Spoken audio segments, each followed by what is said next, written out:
Amid a threatening world situation, Franklin D. Roosevelt entered into a second honeymoon with the American people. His contempt for the bullies who were having their way with mankind struck a sympathetic chord in American hearts. His countrymen accepted the mantle of protector of the four essential human freedoms, accepted the role of arsenal from which the beleaguered democracies could draw material as well as moral sustenance.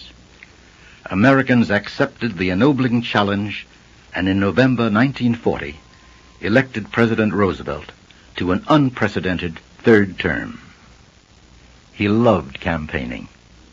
His audiences, schooled in the catchphrases of Joe Penner and Park Your Carcass and Amos and Andy, responded by reciting along with him the names of his favorite whipping boys, Martin, Barton, and Fish. Do I have to remind you of the plight of the farmer, not just the Western farmer, but the New England farmer?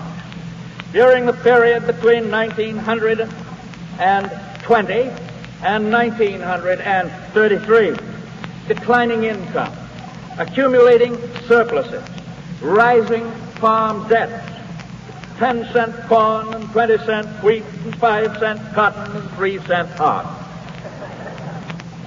I said it all in 1936, and it's just as true today in the history of this country as it was then. But before 1933, the administration did nothing to stop that slide. The farmers of America know from the record what the state of American agriculture is today. For instance, farm income this year is just about double what it was in 32. And farm buying power this year is greater than it was even in 1929.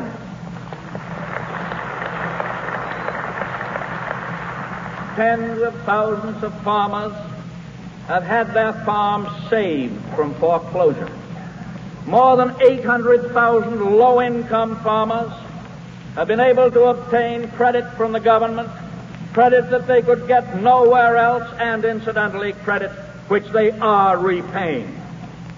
Over 1 million farms have been electrified since 33, and over 6 million farmers, that's a lot of farmers, over 6 million farmers have received benefit payments of more than $3.5 billion. Well, what does it all add up to? It means an agriculture that's strong and vigorous. And we all know how much that is due to the patient efforts and the practical vision of Henry Wallace. Our school luncheon program. Why, that will reach 3 million children with milk and other foods this year. And milk does those children more good than political soothing syrup.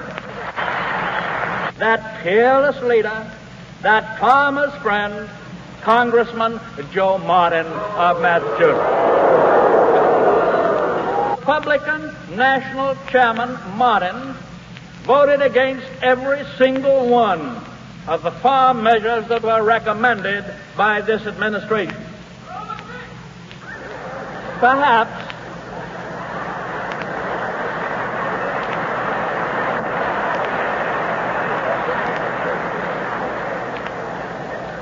just wait a minute.